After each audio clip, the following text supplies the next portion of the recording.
one of the things I get asked all the time is, why haven't I lost my hair? But it has thinned out a lot. And what was quite weird was while it seemed to drop off my head, it was kind of like a balding man. You know how bald men start growing facial hair? So it fell off your head and grew on your face. Yeah. Like even the kids noticed it and they were laughing, saying that I was growing a beard faster than my son. I've got stage 4 bowel cancer. We're going to talk about everything from my diagnosis to treatment and how things are going right now. Talk about the things that people might be curious or want to hear but are too frightened to ask.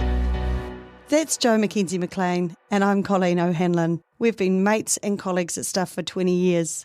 Since her diagnosis, Jo's been incredibly open about her illness on social media, and in this podcast, she wants to go further.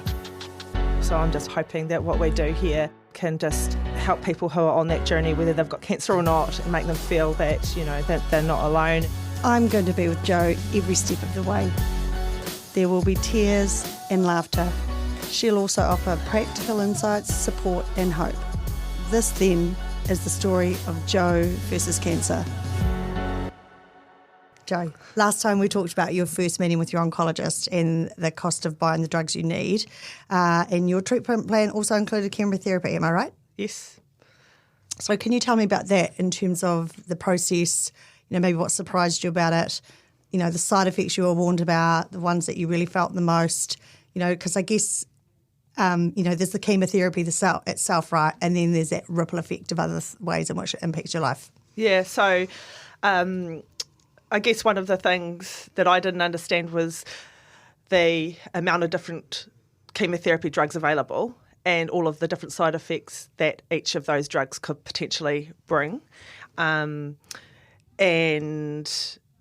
you know, I guess initially I thought chemotherapy meant I automatically, like a lot of people probably think chemotherapy, I'm potentially going to lose my hair. That was one of the side effects that I thought, you know, would be an immediate outcome, yeah. And so anyway, also I didn't realise that chemotherapy could come in forms like pills and also through my PICC line. Yep. So you port on your chest, you mean? Yeah. Yep. So they pump it in through that, and that can take anywhere between 2 hours to, I was there the other day for 8.5 hours. So just depends on the different combination of drugs that you're getting. So the day-to-day of chemotherapy can look like what? Like you have a cocktail of drugs that you take at an appointed time, or you have a hospital appointment.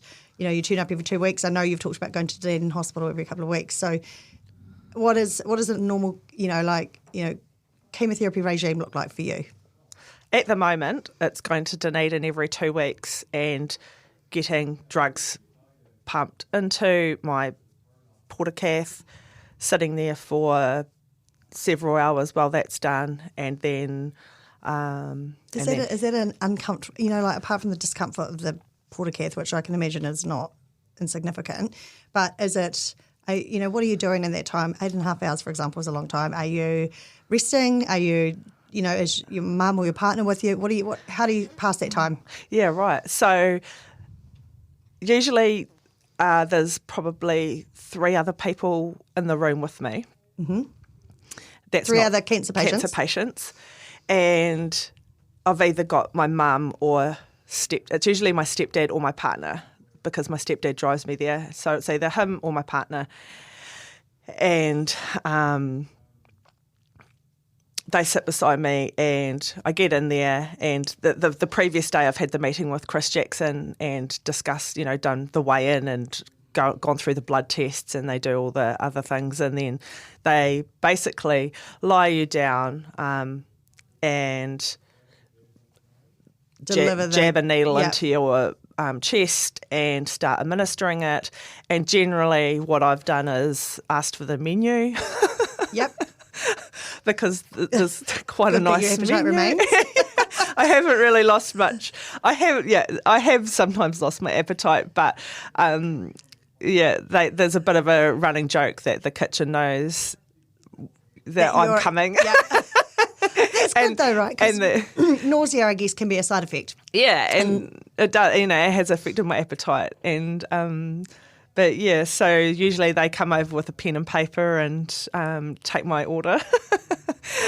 And because of the chairs are quite sticky, so now when I walk in, they like vinyl. Or... Yeah, and so I've been a little bit of a precious patient, and I've sort of asked for a sheet on the chair and some pillows and a blanket. So when I come in now, the nurses automatically just go to the cupboard and bring me the gear. I don't know that it's precious to make yourself comfortable during what's a difficult kind of. Procedure, for want of a better word, I suppose. So I don't think that's difficult. Asking for a blankie and a sheet isn't too much, I don't think, Jo. And a wee electric heating blankie too. I usually love get one those. Of those. I do love those. I actually went and bought one. And then I kind of, I like just to talk to the nurses. There's quite bad cell phone reception. I always take a book and something to do, but I never end up reading it because I'm sort of curious about what's going on. Yep. And I think because I'm a reporter by nature, I'm just generally kind of inquisitive about what's going around me, what's going on around Your me. antennae are always up, right? For yes. Yeah, I'm watching and I'm looking at who's around me and I'm like, where are the other young people? Because most of the time, the people who have been in the room with me are elderly. Right. And a lot of the time, I'm kind of like a kid in the corner wanting to talk to people and they don't want to talk. No one talks to me. Right. Very rarely. Oh, that was actually going to be my next question around, when you go back, is it the same people? Do you, in your various appointments, have you met people who are on their own cancer journey or is it just like a, revolving door of people who need treatment? Yeah, mostly. Sometimes you see familiar faces over a couple of different rounds and then that changes. One time I went there was a man there who Michael, my partner, and I actually know from Wanaka, him and his wife, and we were on had quite a few appointments that clashed because they were coming in from Wanaka too, so they obviously had their appointment with Chris on a Monday. He runs his private clinics on a Monday, then the treatment is usually Tuesday, and that was really lovely because we had lots in common and we've kept in touch. I didn't know them that well, but we've kept in touch and shared some therapies.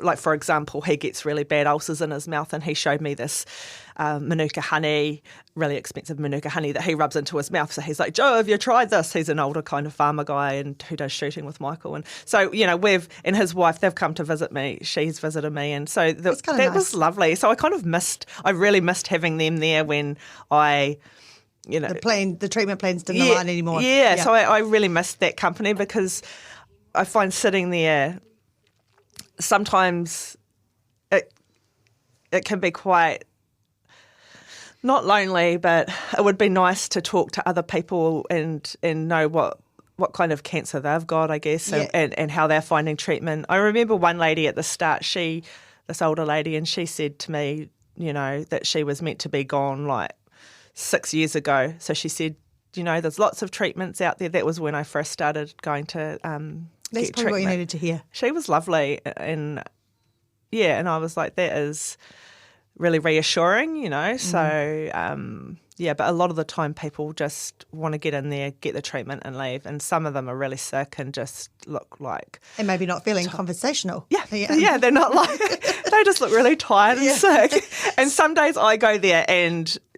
more recently, and I've been like that, so I can totally appreciate that. That's fine. So one thing I've often wondered about people who have ongoing treatment, whether for cancer or for another condition or disease, but is does it become easier to undergo treatment, like having needles stuck in you or whatever the case might be, or actually is the opposite true, that the more it happens, the more uncomfortable it becomes, the more you resent it. You know what I mean? Like, is it kind of like, for me, I hate blood tests. The older I get, the more I have, the harder they get. Is it the same when you have a lot of treatment that actually, your resistance to it is less, or do you develop more of it? I think that, I've lost count of how many scans and stuff and blood tests I've had. So I think I've got used to that. But there are days that I sort of lug myself to the doctor's surgery to get the blood tests, and, the nurse comes to get me and she's, how are you? And I'm like, burst out in tears, and I'm just sick over of being it. poked and prodded. Yeah, and I'm tired, my body's tired.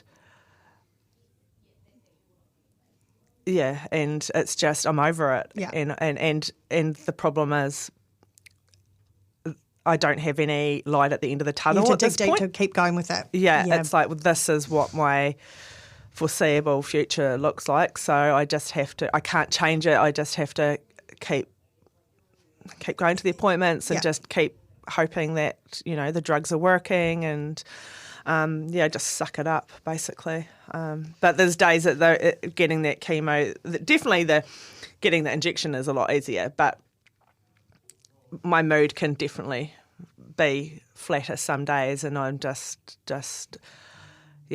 I need a bit of a propping up. But all right, so you travelled to Dunedin from Cromwell and in order to get chemotherapy. Can you tell me a bit about the logistics of your treatment? How long does it take? Who pays for the transport? Where do you stay? What the obligations are of I guess your support network in terms of getting to treatment.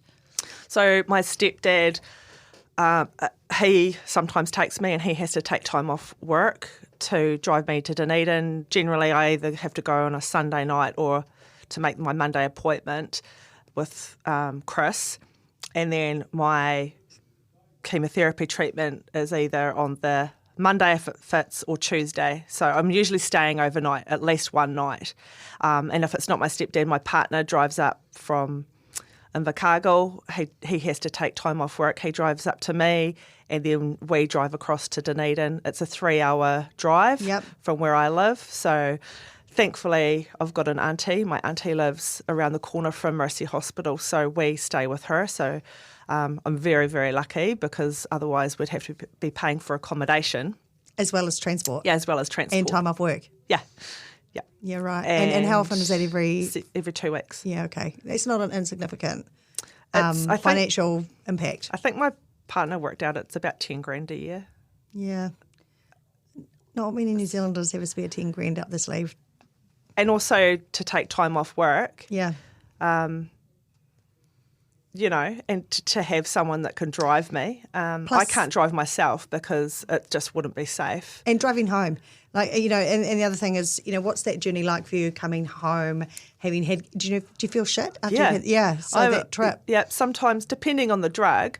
There's one drug that I take, I'm back on it now, and it affects can give you neuropathy, like pain in your hands and feet and stuff. And also, if you suck in cold air, it feels like you can't breathe and you're choking. So you've got to wrap yourself up. And also, you're really tired, and also might have been given steroids. Your moods are really up and down. It's exhausting. And, sometimes I'm achy, sometimes I'm sweaty, sometimes I'm grumpy, emotional. Yeah, sometimes I'm grumpy. Yeah.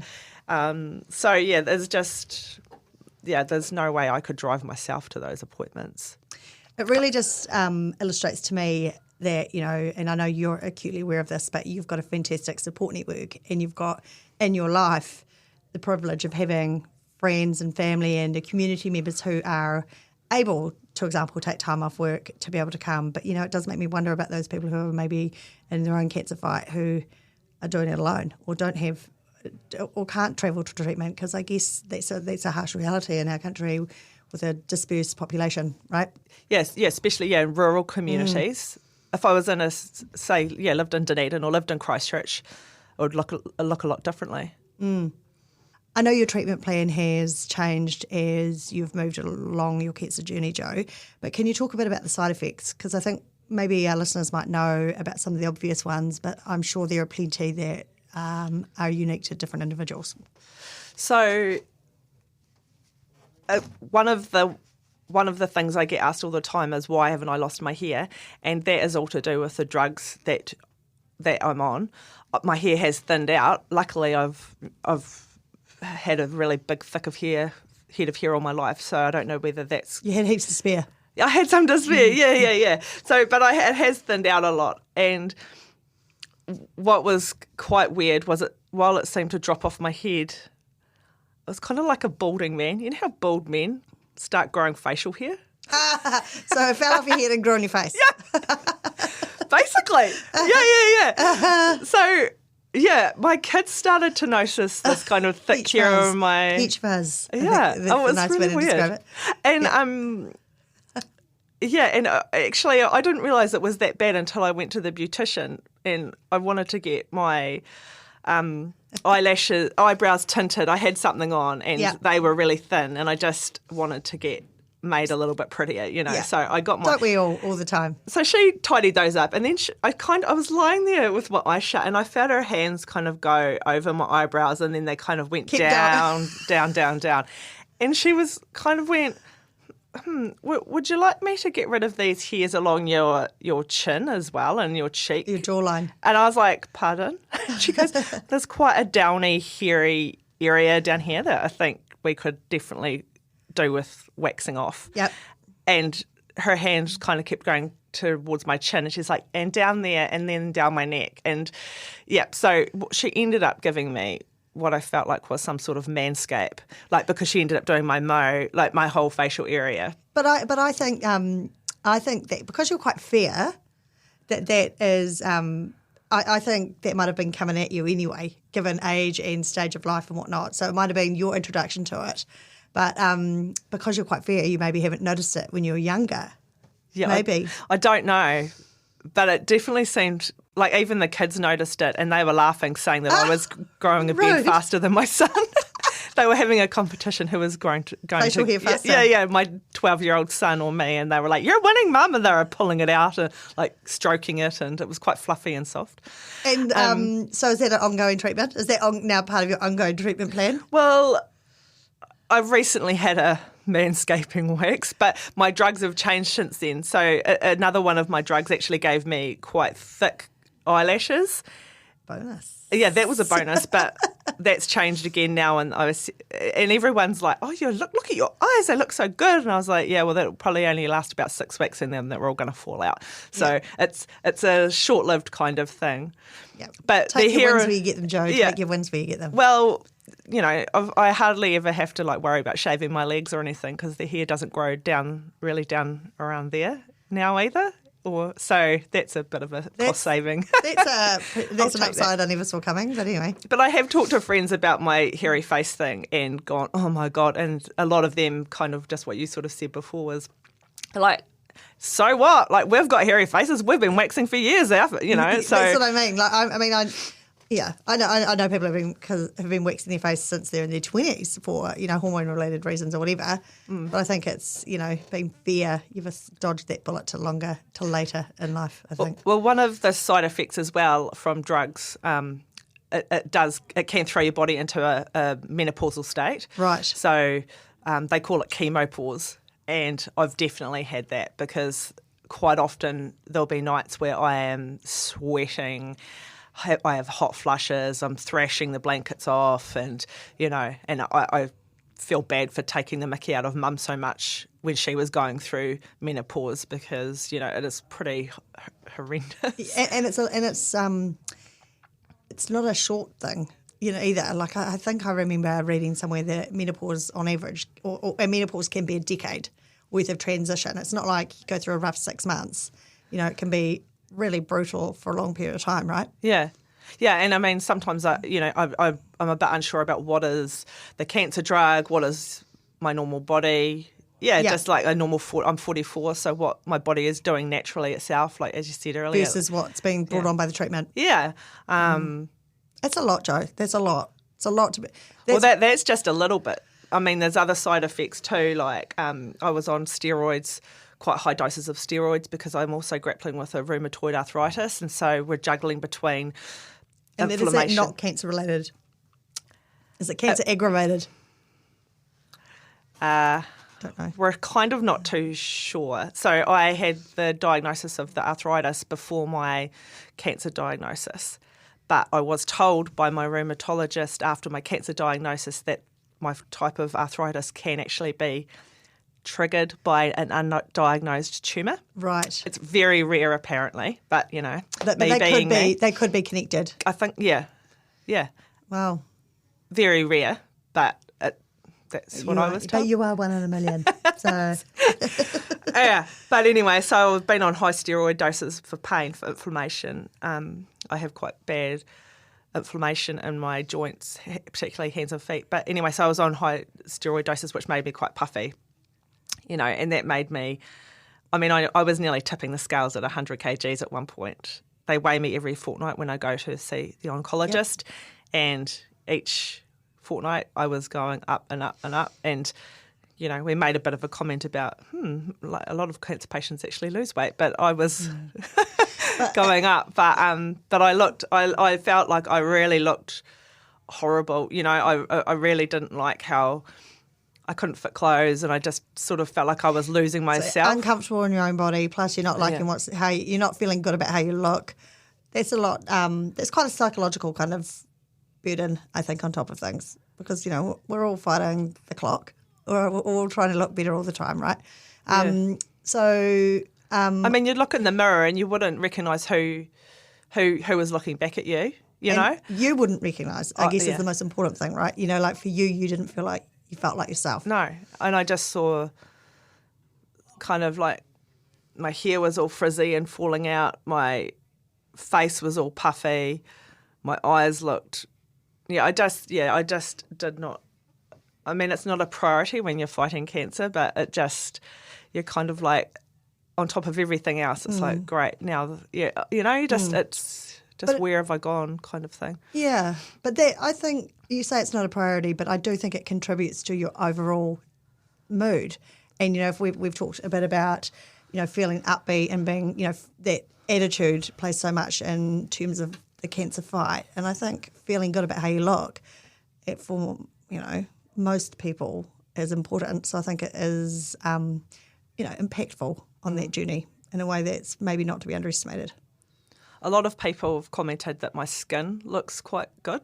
And I think when it was... don't have wrinkles. When it was puffy, I think everything was getting pushed out. Well, it filled out, free filler.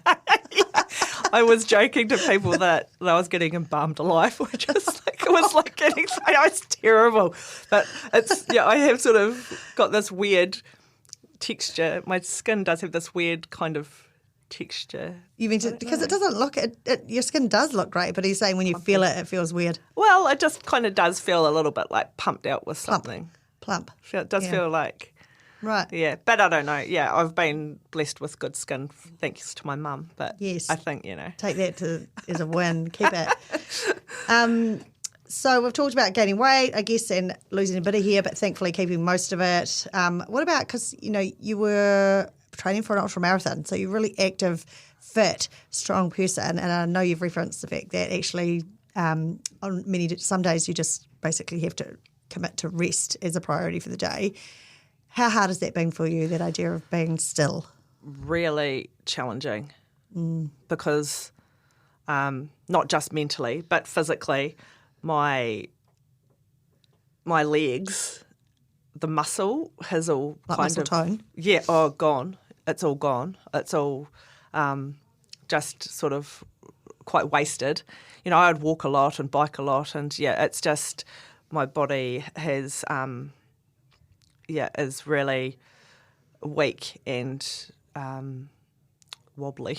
It's hard, because you still have regardless of having awesome support in your life, you're still a mum with young children, and that does come with, like, things need to be done, right? So that must be really difficult for you, because looking after yourself is part of looking after children. Yeah. Well, some days, I have to just force myself to get up and do the basics, and then I sit down and have to have a rest. But, I'm on a different course of drugs now, so my body, my joints aren't as sore, so I'm kind of jumping on the fact that I can move my limbs a lot better and I can do stuff. So I've been making it a goal to, exercise is really important. Yeah. My oncologist has said at least do 30 minutes a day. So now that I can move around a bit more, I've been trying to go to the pool, and my friend owns a gym in Cromwell, and she's been working on a specific cancer program for me. Facebook, yeah. Yeah, just to sort of help me readjust. It was really emotional going back to the gym. I hadn't been there since before my diagnosis, and I went in wearing scuffs because my feet couldn't fit my shoes, and I didn't realise how hard it would be. And when I got in there and I saw her, like, she's like, hello, Bouncy, hi.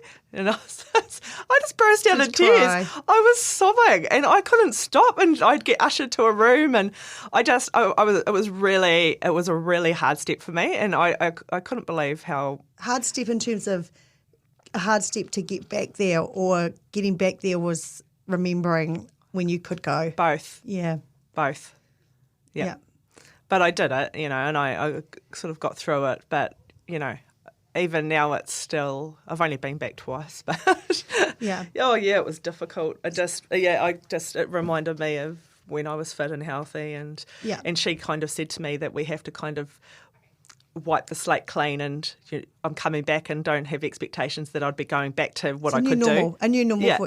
She's like, basically we've got to start treating, it sounds awful, but treat you like you're an old lady, and you're quite limited on what So how do you, you've mentioned a couple of times about, sometimes you're overcome with tears at maybe moments you're not expecting or whatever. And the treatment and fighting cancer and, all the things that happen in your life, the changes to the way you look and feel about yourself must all contribute to an absolute emotional roller coaster there. And I'm sure your feelings can, turn on a dime, right? So how do you... Is that the case? Is it an emotional roller coaster? And how do you manage that? Because that's exhausting too. That's exhausting too. Yeah, I do. And, but I think I usually lash out at my parents or partner. Parents are long suffering. That's what they all do. And I think that they know that the drugs that I'm on are to blame, and the fact that I'm going through cancer. And I mean, we all have had breakdowns, and we all just have to be gentle and forgiving on ourselves, and understand that actually it's the cancer that's the enemy here, and it's the cancer that's making us a bit crazy sometimes. And we just have to kind of accept that there's going to be moments where we do break down and we do lose it. But the good thing about my family and my partner and even the children, we just, can apologise, move on, and get back to it. So, Jo, oncology appointments are now like a regular part of your life, and I can imagine that there's a lot of information. There's a lot going on in that appointment. How long is each appointment? Half an hour? Yeah, probably half an hour. Half, yeah. So when you go to these appointments, what do you do to either mentally prepare yourself for them, or how do you cope? Because they're difficult conversations, right?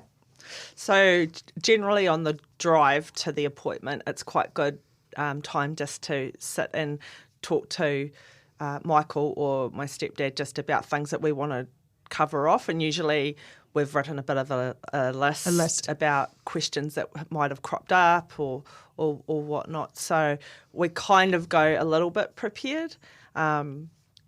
Usually I'm focusing on, I wonder what my blood tests have shown with my cancer markers. You've got this number that kind of you fixate on, which is kind of bad. Is that like the first thing you discuss? No, he kind of leaves it till the last, but it's the first thing in my mind. Right, yeah. I can understand, because it's a hard piece of evidence, right, about how you're going. Yeah, and he's and that can go, at the minute, it's the highest it's ever been. So I'm trying to not worry too much about it, but you can't help but worry. Of course, yeah. And,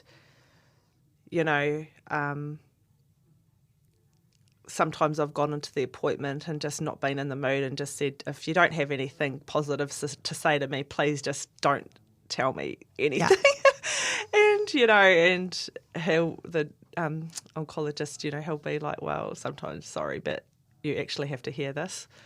Or sometimes the news is good. Sometimes the cancer markers have come down and things are looking steady and things are looking good. So, but I always go in there pretty nervous, and my blood pressure is always up, and, I need to kind of be calmed a bit. I'm always a bit manic as well, quite often we laugh because I sort of talk about everything but the cancer. I sit down and I start nervous burbling. conversation. Nervous conversation. Yeah. I start babbling about everything, and I don't know half the stuff I've said to Chris, but he probably knows way too much about my life because I've just babbled and babbled and babbled because I haven't wanted to hear what he has to say about my cancer. And then we're left with about 5 minutes, and he's like, "Well," I think we're both the same in the way that we fill a void in a conversation, in that respect, right? And so it's kind of like if nothing's been said, we'll just keep talking until something happens.